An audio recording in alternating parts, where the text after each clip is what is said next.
Yeah, I'm blue today. What's on your wrist right now and why? Oh, I'm actually double-wristed today.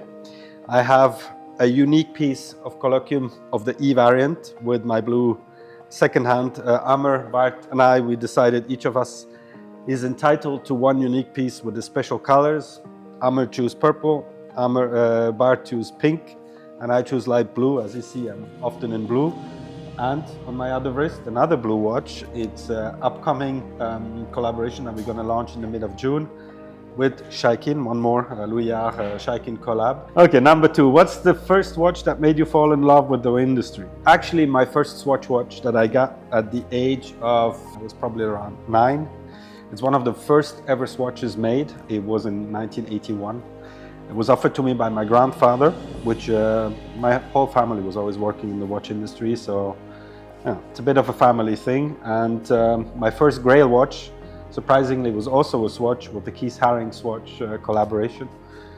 What can I say? Collaborations have somehow marked my path in the watch industry. Okay. What's one innovation you think the watch world is not ready for? Tough question. The watch world is open for everything, but do we have any customer for it is another question. We've seen a lot of things. I think innovation is something that is fundamental in the industry. And I mean, there's always room to improve, but I think we have seen a lot of things. I don't see anything nobody's ready for. The question is anybody ready to buy it? That's obviously another question. Can a quartz watch ever have a soul? Yes, they can.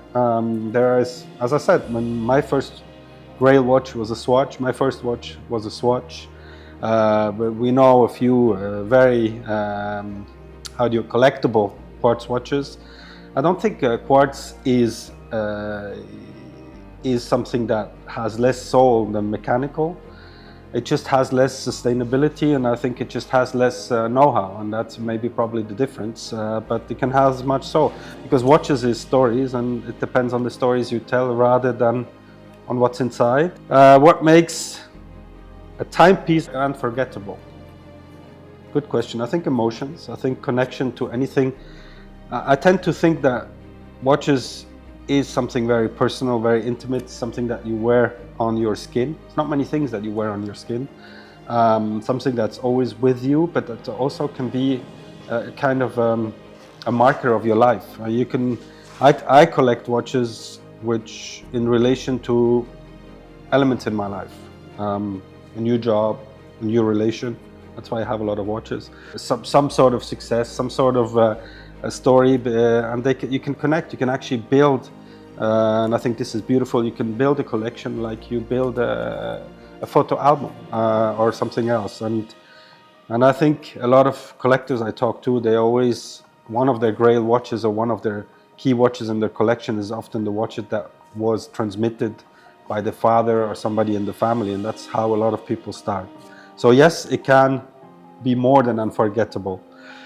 What role in watchmaking you believe is meant to be broken? You know, we have this, what is it? In order to master, first need to break the rules, you first need to master them. I don't think that's that right today. I think, yes, watchmaking is a lot about know-how, it's a lot about expertise, it's a lot of dedication, but it's also, like everything, it needs to be challenged, it needs to be questioned, it needs to be some broken, if you like, as a word, but I think it's interesting. I think there's nothing that should not be challenged or questioned. Which project are you most proud of, but no one talks about? I was trying to calculate the other day, because somebody asked me, and I think over my 25 years in this industry, it's probably been over 1,000 projects. I would even say definitely more than 1,000 watches. Some of them I'm very proud of because they are markers in my career. But I think the project I'm the most proud of was a project called the Time Writing Machine. Nobody knows this project anymore. It was back in the Jacques Drouot times. Jacques Drouot obviously is famous for his automatons. And I always wanted to create a kind of contemporary philosophical automaton. And it took me 5 years of development to create a machine, mechanical automaton, that physically writes the time. So it was a system with cams and no clock, but it was a full automaton that basically felt the time or pulped the time on a clock without a dial, and then physically wrote it. And I thought it was a beautiful, emotional thing, very technical. For me, the best project I did in my career so far, but back then, politically, people didn't really appreciate it. I thought it didn't make sense. So for me, you can find some videos actually online still. It's called La machine à écrire le temps, the machine that writes time. And I think this is probably emotionally, technically, it has everything, but it never made it to commercial. And then they did a horrible project where basically you have an automaton that signs for you, which I thought didn't make a lot of sense. Anyway, RJ was known for storytelling watches. What story are you still trying to tell? You know, watchmaking is a lot about emotions, a lot about storytelling, and I think I like to tell stories, so I'm constantly trying to think about new stories to tell. Now we have a beautiful story with Amer and Bart, the colloquium story, and like a story, like when you start a chapter, when you start a book, when you start a novel, what is interesting is the story evolves and creates itself over time.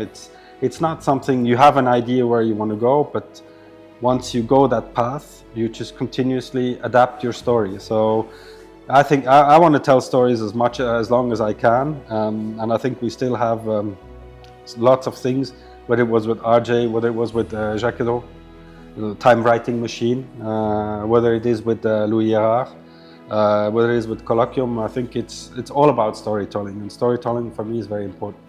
Am I too long with my answers? I guess so. Which of your watches reflects your character the most? I have a very versatile character, so there's a lot of watches that represent my character. Every day it's a different one. So, but see, I think what still remains the most important watch for me is the Grand Second of Jacques, because that's been the very first watch. And it's interesting because we co-designed that watch with Bart in 2000, and we're now 2025, and I still work with Bart on pretty much every project. So for me, it's been back then and still is today a bit what for me is watchmaking or represents. And Amer, who is also part of the story with Colloquium, basically was one of my first customers. He bought the Grand Second back then in Lausanne, was at 2008. You were about 20 years old, right? Yeah. So it's interesting how that watch, more than reflecting the character, that watch is a kind of a genesis of everything that it is today. It's been co-designed with Bart, and Bart is still designing all the watches at all the companies I work with. And Amer has been onboarded through that watch actually into that family. So yeah. So the character. Would you rather invent a new complication or invent a classic?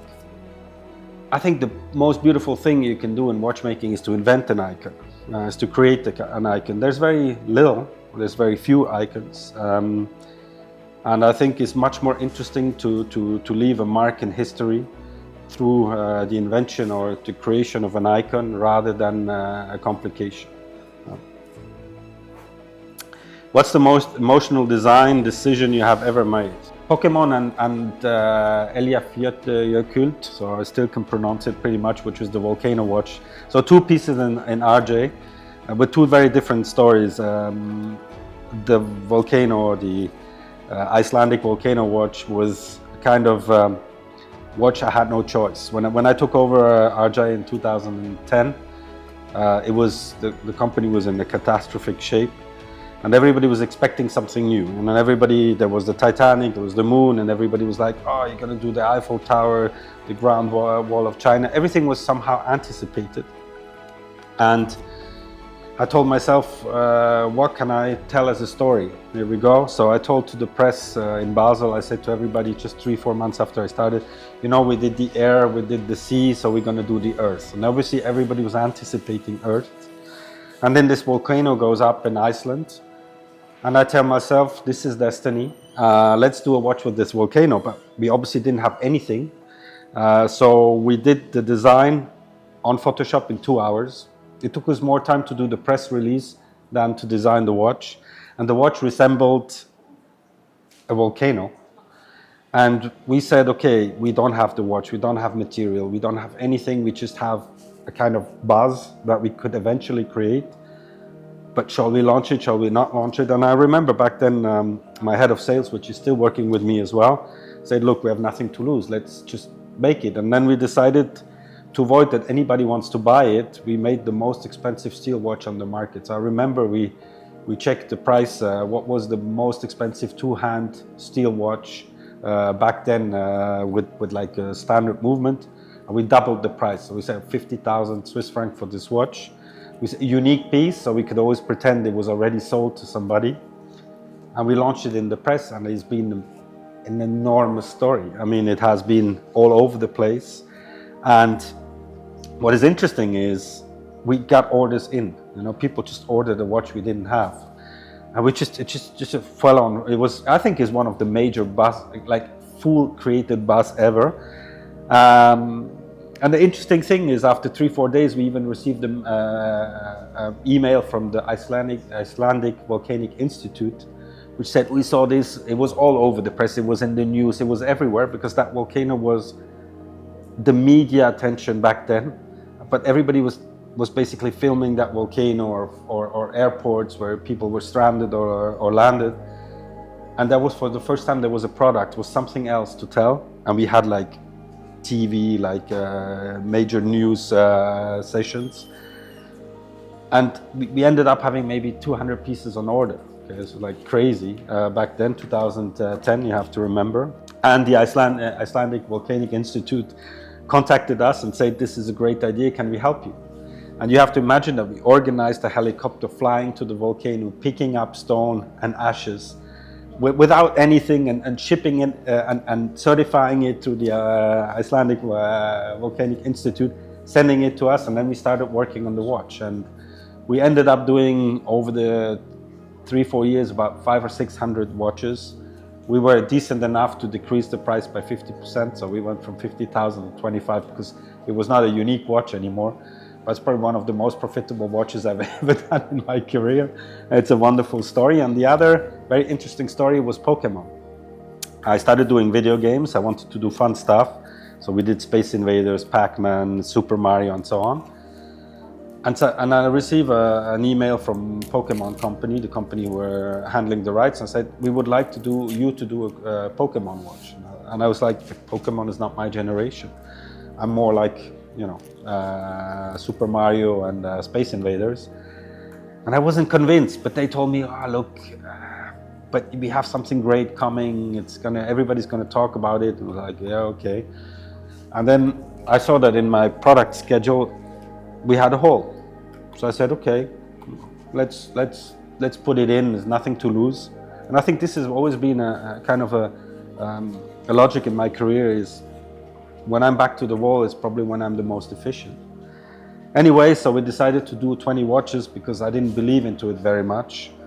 And then this game starts, everybody, and Pokemon is all over the place. We launched that watch, and initially the watch was supposed to be 12,000, but then we only had 20, we only had a contract for 20 pieces. And obviously making contract with these companies is very time consuming. And we couldn't reproduce, we didn't want to reproduce, so we ended up changing the price to 20,000. And then we understood that we need to make it in, so I said to and orders just came in, they just like, I don't know how many we had, 500 or 600 pieces. And I was like, okay, we need to take advantage. So I changed from 12,000 to 20,000, and then from 20,000 Swiss francs to 20,000 monetary units, okay? Have you ever heard about monetary units? No, nobody has. It was my invention to say the client can choose the currency, okay? So Swiss francs, dollars, euros, pounds, okay? but we will allocate depending on what he chooses. Okay, so everybody who chooses pounds get the watch because pounds was more expensive than the other currency.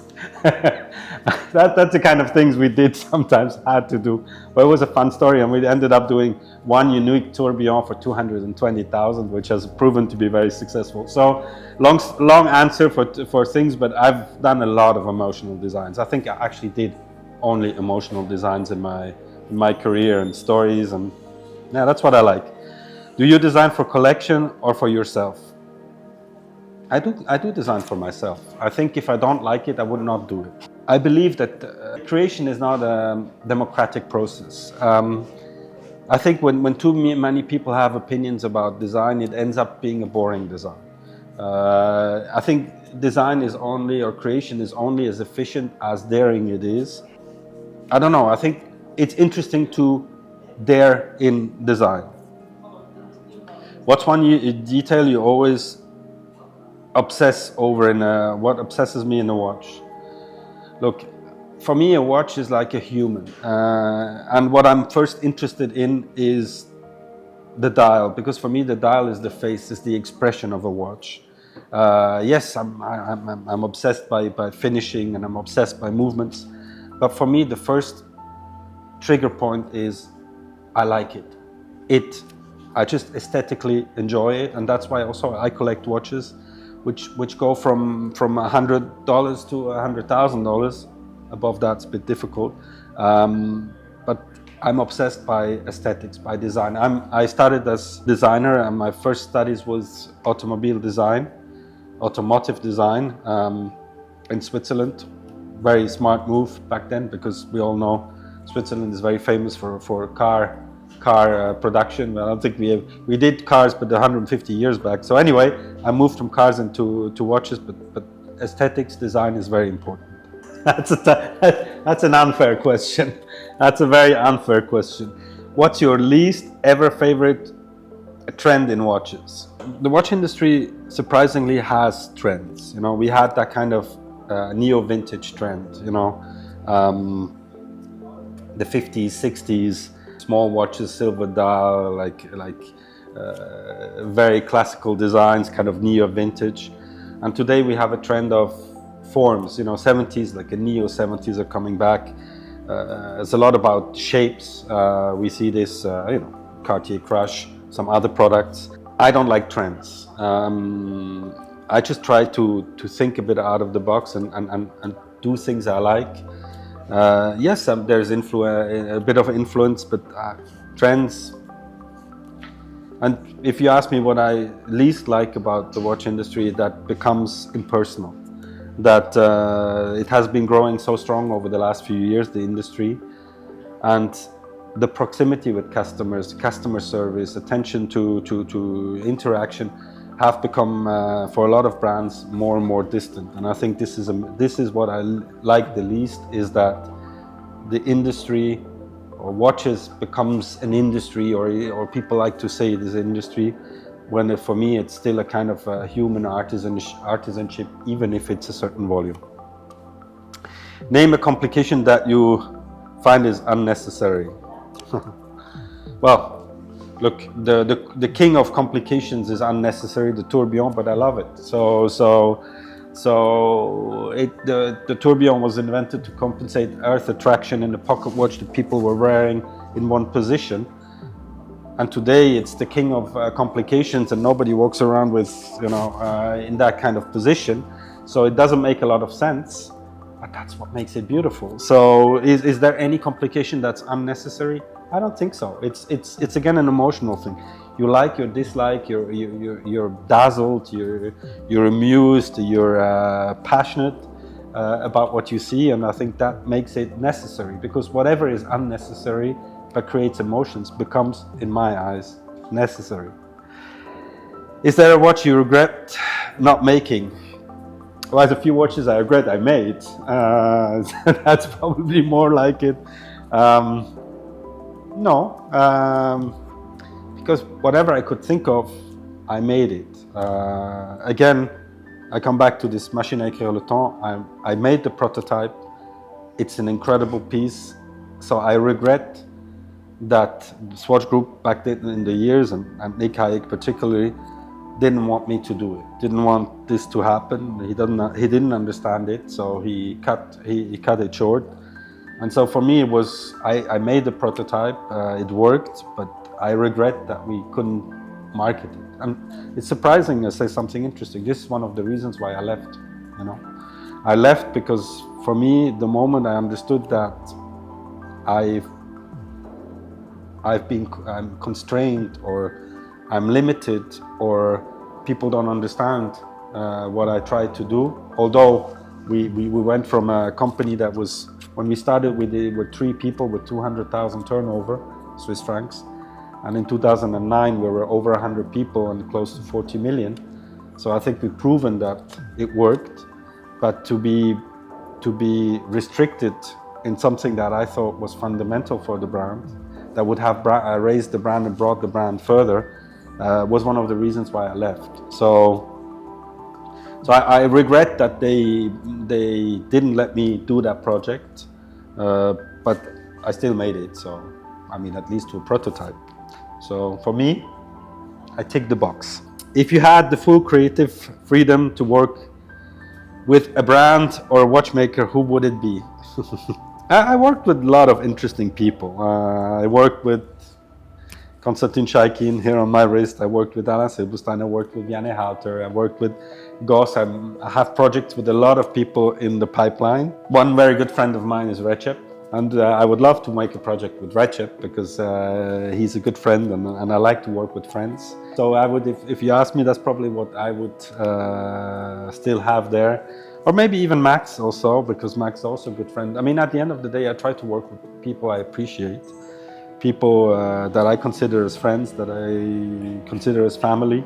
So there's a few in this family or friends that I haven't worked with yet, but who knows? Is the future in watchmaking in tradition or disruption? I think it's that kind of thin line between tradition and disruption. It's a traditional know-how. It's a timeless product. I mean, a lot of the innovation and have been done years back. You know, pretty much every complication has been invented 200 or 300 years ago. What has been the major achievements of the watchmaking in the last years has been industrialization and miniaturization. Okay, bringing from a big pocket watch into a small watch. So there is still a lot of room for innovation. So I think anyway, it is always a bit the same. And don't forget, disruption can be on other levels. It doesn't need to be in the product. I mean, social media is a disruption in the way of how we communicate. Retail back in the years been a disruption, and today the kind of more community is also a disruption. I mean, it's a moving, it's a living industry where traditions are fundamental because they are the roots, but evolution, not necessarily disruption, but constant evolution and changes are fundamental because that's what we are. That's part of our humanity, and that I think watches are also something very human.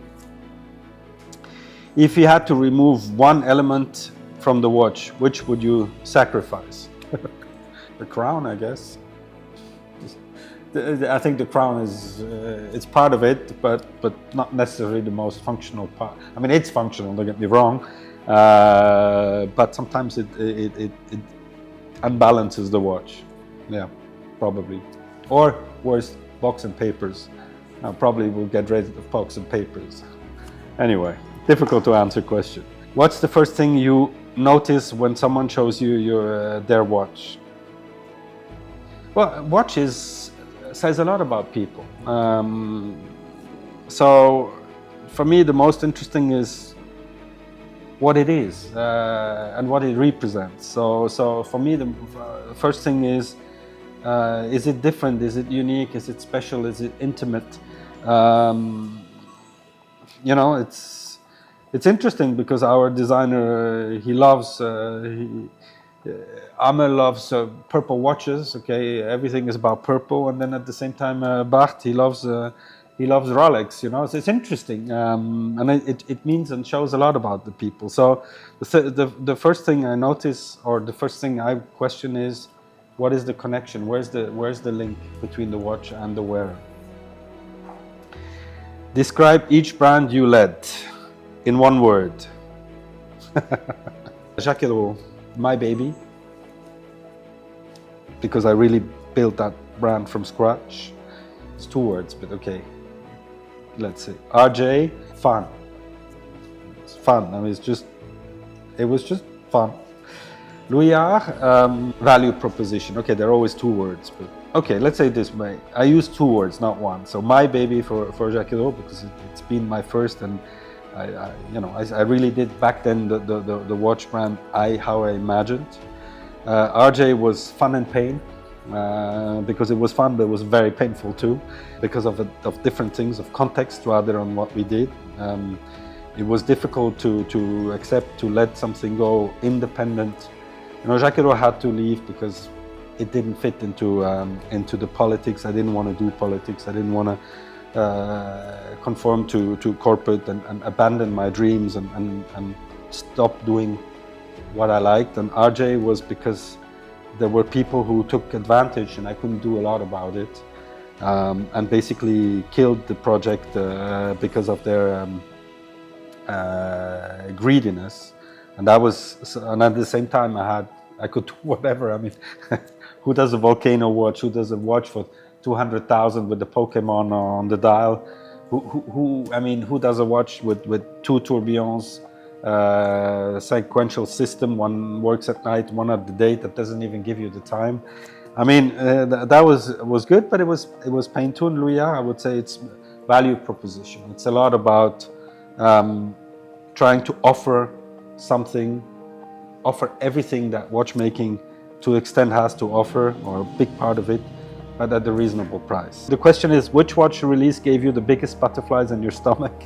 Time writing machine, my first Grand Second. The volcano watch with RJ, the Pokemon story, the first the bluff I had to do with Louis Erard, with the first collaboration, because I had to tell stories, not to say something else, to just be sure that I can survive. I get another month just to make it happen, because the company was technically done. I think one day I'll have to write the book, because there's a certain number of things.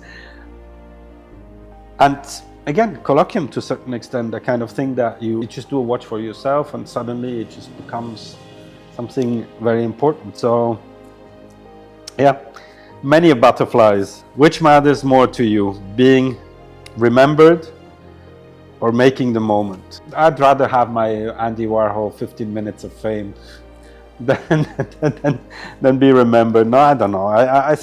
Honestly, I don't care. I think it doesn't really matter. What matters for me is first and foremost is the moment, and not what the moment for others. It's the moment for myself. I mean, I love what I do, and I hate it at the same time. There are days I get up where it's tough, and there's days where it's just the best days of my life. So I never think about what I might be remembered, or if I made a big success. For me, it's all about just, very egoistically, how I feel about things. That's the most important. Never thought about.